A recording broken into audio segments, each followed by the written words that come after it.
I'm Michael Killen, and I'm in Marin County at the CMCM Marin TV studio, one of the PEG studios in California, and I'm with Michael Eisenminger, and he is the executive director of this studio. And I'm going to ask him a series of questions about how his organization helps the community. I'm going to ask him questions of what he's learned that other TV stations executives can learn from. Michael, Yep. and it's truly an honor and delight to have this opportunity to chat with you. And how long have you been the executive director of this particular PEG media station? Well, here in Marin, I came out in 2008 to actually open the center, and we opened in 2009. So we're now winding down our 7th year. We'll be 8 years old in July. And has it been a good experience? Yeah, it's been surprisingly smooth. We had some fiscal challenges in the beginning. I think we've weathered those, and we're through the worst of it. You know, short of any other major legislative changes, I think we'll be good here. All right, we'll talk about legislative situations soon, but I'd like to ask, we've all had jobs, and can you point to something really significant that you did in this organization that you're especially proud of? Well, I think, you know, the success of centers like this, or of any nonprofit that provides services, is the response of the people who use those services. So I think I'm proud of the support that we've had from the community who's worked here, and I'm very proud of the staff. I think we've found a really good staff, which of course is constantly changing. But we always have really good people here who are responsive and helpful, and I think the users who come to the center really appreciate them. Yeah, I interfaced with Megan, lovely young lady, always helpful, always responsible, and I certainly love Carl, Law, and Lori. They've been very helpful to me. And as you know, I'm from a different community. I'm really from the Palo Alto, Menlo Park, Atherton community. I would like to know, where were you born? In Kentucky, in Louisville, Kentucky. I spent my early years there. When did you leave? I was about 24. I left when I went to graduate school. Graduate school where? At Rutgers in New Jersey to study painting. Painting, Yeah. art. Art, yeah. And art is not a real powerful, it's not like running a business, a government. Not a smart career option, but I was drawn there by some of the artists on the faculty that I was inspired by. At that time, the program had a very strong graduate program, one of the better in the country, and it was also known as a very political program. Many of the artists were political artists.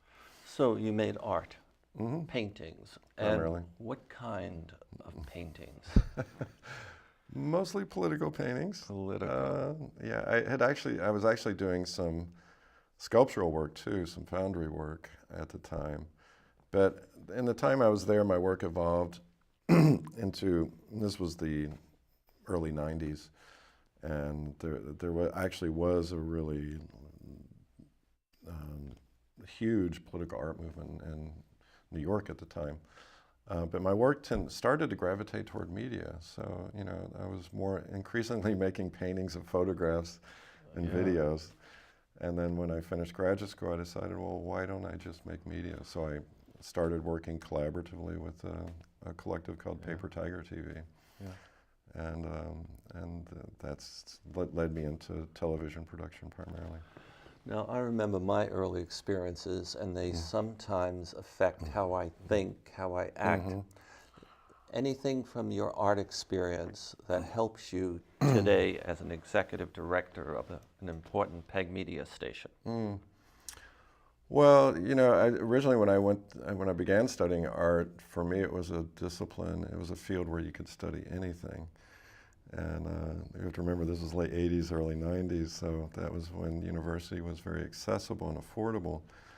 And you could literally stay in college for a long time. Really? You could actually study and, you know, spend 6 years to get an undergraduate degree because tuition was $200-300 a semester. So I wasn't in any hurry to get out of school, and eventually I became a professor, so I was almost institutionalized. Yeah, I was going to ask you about, as a professor, what were you helping the students learn? Well, I think, you know, I was teaching at Rutgers as well, and I was teaching primarily design and multimedia. And you know, a big part of teaching for me is teaching people how to learn. And especially when you're teaching technology, you really need to develop skill sets for self-sufficiency. People need to learn how to teach themselves this as they go forward, because the technology is going to constantly be changing. And you have to, you know, understand how to grab the skills and the information that you need going forward to continue your study. So I think that was a big part of it. I mean, of course, there's the aesthetics and everything associated with design and multimedia. But I think, yeah, teaching people how to learn and critical thinking skills, you know, are essential. Could I get one suggestion from you on how to learn new topics effectively and quickly? Anything? Well, I don't know if quickly may not come into play, but effectively, I mean, you know, for me, teaching students, you know, how to use help on a computer, you know, and making sense of it. And it's also in the way you teach, teaching with the vocabulary and the terminology that's going to be in the learning materials that they'll be using going forward. I mean, these are simple things, but you know, they slip by some people. But I think, you know, really pointing them to resources and directories that they can go to going forward. I think anyone who's used Final Cut here in our studio knows the value of, you know, lynda.com, which is a really useful set of tutorials. Lynda? Lynda.com. It's an online learning resource, and they have video tutorials for various software programs. And also just, you know, some of the user groups that are out there on the internet for those more oddly esoteric technical problems that you run into. I mean, when I was teaching, we didn't have Google, you know, so we had much more limited resources to work with. Now I think it's a little easier, but you still need to be a little discriminating in seeking solutions. Yes, and this is an interview of you, but I'd like to say something about myself. Sure. As a very young man, a kid, I was sort of discovered by a truly brilliant man, Dr. Ann Wang, who founded Wang Laboratories. And I had not gone to college. And I wound up in his company and in the sales department as a clerk. And first day on the job, his assistant, the sales manager's assistant, says, "You're so green. We cannot bother with you. We're going to have a sales training and marketing training program in 2 weeks for all the new folks. You're going to go to it. And after that, we'll be able to put you to work." What if I tell you 6 weeks later, I was appointed Director of Education of the U.S. National Sales Organization? Well, you were a fast learner then. And in that environment, I had to learn things so quickly. And I came up with this idea. When you get in a situation and you can't understand the topic quickly, if you say to yourself, if you define your terms clearly, you know, the terms of this topic, you'll eliminate half of the confusion. Yeah. And then I said, well, what about the other half?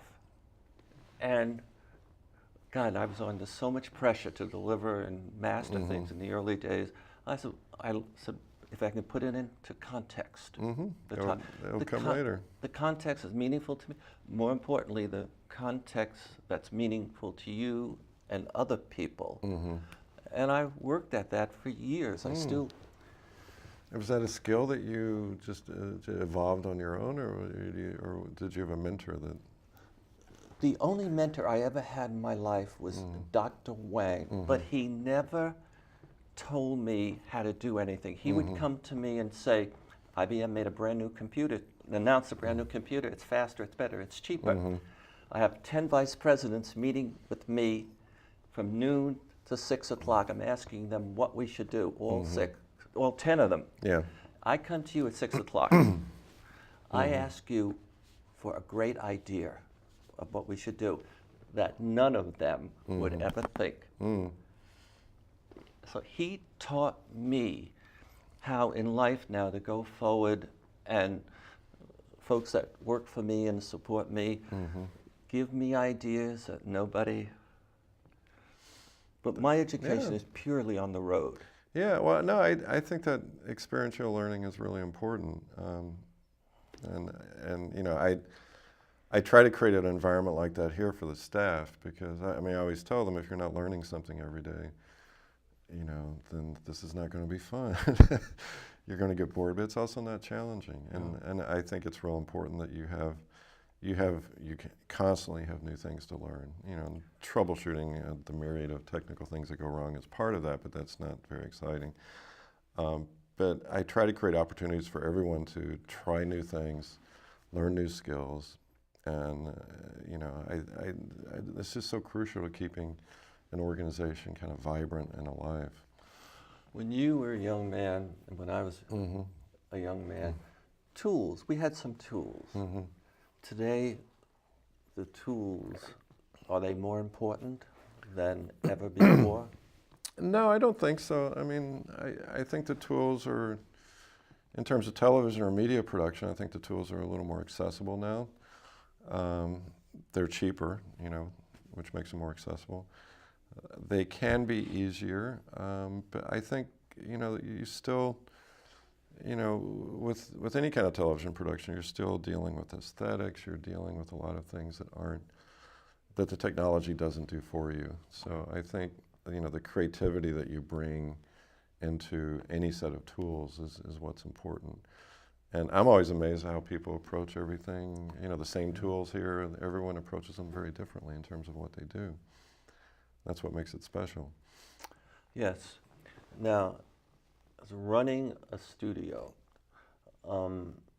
what group of people or organizations are most important to you? Well, I mean, as a matter of policy, we don't,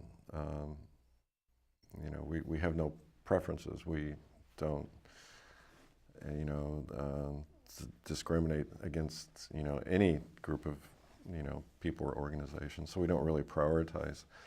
But in general terms, in terms of centers like this and how they can build, how they can become more valuable to their communities, it's usually the partnerships that they develop, both with individuals and a really wide range of individuals, but also with organizations, the local institutions, and with their local electeds, their local governments. That's really important. So it's a whole lot, but schools, and you work to develop partnerships with the local elementary or high school, junior colleges, is that? Yeah, one of our channels is an education channel, so that's, you know, more or less first come, first serve for local schools. So we do receive some programming from some of the high schools, even one of the elementary schools. And Dominican University has regularly provided us with content. One of my staff adjuncts there in the communications program, and has helped them build a little production unit so that they can cover more events there at the university. So that content comes to us and comes to air. And then in some cases we'll do workshops and we'll, you know, do trainings with some of the high school programs. Or we help them with technical things. We help them select equipment, you know, that they can use. And we're helping Drake High School right now with a studio installation. And the purpose, the good deed aspect of it is to help introduce students to a real studio, a real television studio, and as opposed to just being at home or in a classroom with their computer and YouTube and Yeah, well, yeah, to introduce them to a more professional production environment, but also to production, professional methodologies. And because that's something they might not get in high school or they might not get alone, working alone. And television production is very much a collective or a group effort, and I think that it's a team-building exercise in many ways. So that's something that's very conducive to working with youth. Yeah. One of the summer projects we do is the sports broadcast camp that's available for high school kids. They can actually take it and get college credit through a program at Dominican. And it's a crash course in sports production. You'll learn every aspect of switching, character generation, camera work, field work, directing, even announcing. There's a portion of it that does announcing. And the students go on, within a few weeks, they start doing live coverage of the San Rafael Pacific baseball games. And we're hands off on that. I mean, the kids are doing the whole thing. So it's an extraordinary opportunity. It's usually a 5 or 6 camera setup with some robotics. Yeah. And they're shooting a professional style baseball team. So they shoot it, and then you broadcast. It airs live. Oh, live. Yeah. Oh, good, good. And you're not supporting this with the education with respect to, well, now all these kids can go into broadcasting, into media. That's not it, is it? It's more... Well, what we'd secretly like them to do is go back to their high schools in the fall and say, we should be doing this here, because we really would like to have a lot of high school athletics come to the channel. And that did happen the first year. A group went back to Tamalpais and they started their own television network at Tam High, and they started covering football games. Yeah. So how many schools are you working with right now? Just a handful right now. The schools have very tight curriculums. We do have a program called Media Corps that it's a way for students to come in after school here, receive training, and then we'll assign them to different projects, production projects. They'll usually go out with staff in the beginning on a field production, and then later on, we might even bring them on as a paid intern to do some work. So that's probably the best avenue for the youth to get involved. It's hard to wrestle your way into a high school curriculum. And it is? Oh yeah. Sure. But you were a professor. You know an awful lot about how school administration I know how difficult it can be. Yes. So now, it's not easy. I think you also said government, and PEG is Public Education and Government. What do you do for the government of San Rafael, for example? Well, in San Rafael, actually almost 7 years ago, we pulled cable, installed cameras in their council chamber, and it's a robotic setup like this, but it enables us to cover their planning commission meetings, their council meetings with a single operator. And those stream live. They can come live to the channel as well. And they're also recorded, of course, and then they're played back and they're archived. So it's a means of providing, government transparency so San Rafael residents can see their city council meetings, see their planning commission, actually design review board too. And now we do this for a number of cities. We actually service 11 jurisdictions in the county, 10 cities in the county.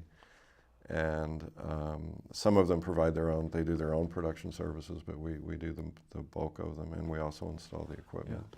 Yeah. Now, how do you feel about the political leaders on the city level, the county level, state or federal, coming in here and doing shows with your folks and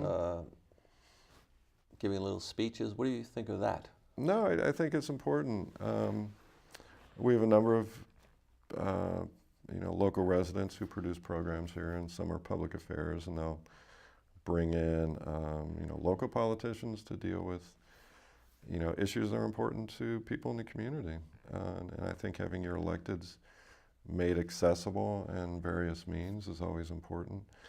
And a number of our producers have brought in, state assemblymen, state senators, our congressional reps. So I think that's really important. I think it's important for the electeds to realize this is a vehicle for them to be able to talk, to their constituents.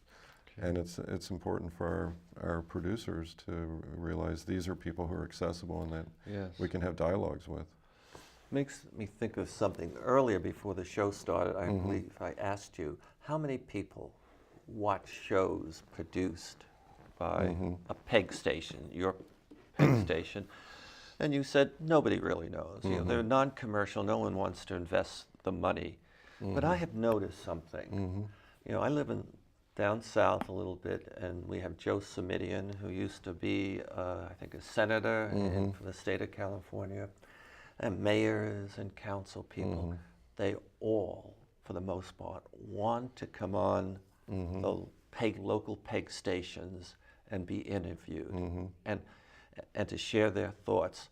It tells me that maybe they know something, and maybe they know that the people in communities, let's say they're government or social activists, they may be the ones who, the movers and shakers in the communities may be the ones who watch stations produced at a non-commercial station like this, and the political leaders may know that.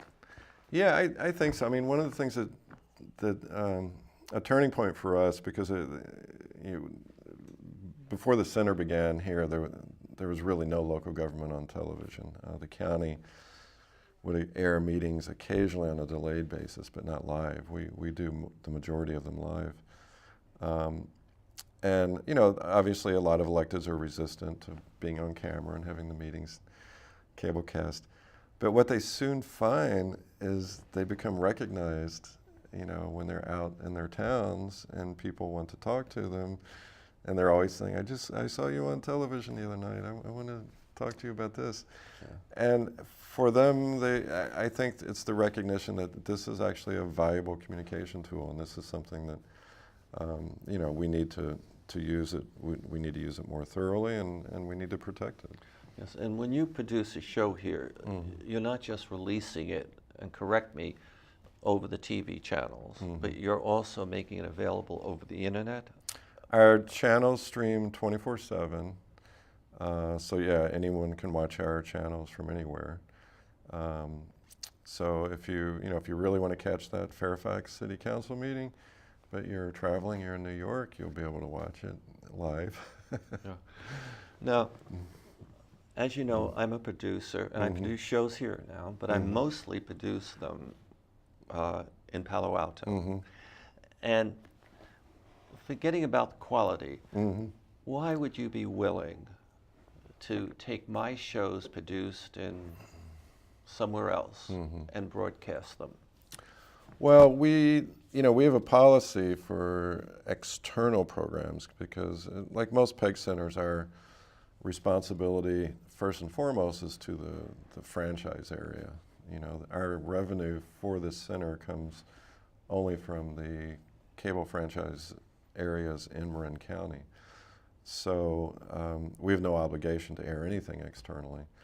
Our requirement is that someone have a local sponsor or they work with local residents. And your entire crew are members of the center, local residents, and they've agreed to work with you to produce your show. So you have local partners, basically. Yeah. So, and it's the same with other programming. If someone produces a program wherever, if there's a resident in Marin County that's willing to be the local sponsor, then then they're representing that locally. Okay. But it's also about communities of interest. A lot of programming that people request here, residents, is produced externally, but they want it because it fits their community of interest. I have one question more. You've been around a while, and you seem to be very successful, well-run organization. What one piece of advice do you have for other executive directors of TV stations? Community ones, PEG. Yeah, well, and I think boards, because PEG centers tend to be they're constructed as nonprofits, so we're a 501c3. And we're primarily an education and service organization. So I think the important thing is to recognize that a lot of centers get off on the wrong foot. They think they're a media organization, that they're should take on commercial practices, and that's not what we are. We're a community organization that services the community, and our central to our mission is developing partnerships with the community organizations, with the residents, with the schools, the churches, the local governments. The strength of those partnerships is what keeps these places alive. It's not producing slicker, more professional, more entertaining work. It's creating a space where a dialogue can happen that fosters better understanding in the community and growth. So, would I be safe to say your attitude is concentrate on forming partnerships where you want to have the greatest impact? Partnerships is where you can have the greatest impact. You're forming alliances with other organizations and people that have resources, and you add their resources to yours, and vice versa, and that helps make progress. Well, I think a nonprofit like the Media Center here becomes stronger when it has strong partnerships. But I think as far as having a powerful impact, that's what we want our partners to achieve. We're really we're the facilitators to help the people who come here to learn media production to try and have an impact. Okay. So that's their goal, that's their agenda. Our role is to help them achieve that, to help them. We're the ones who are here to facilitate it. Well, that's good. And briefly, as a talk show host, my goal is always to help the guest and not to show off my knowledge or make myself look good.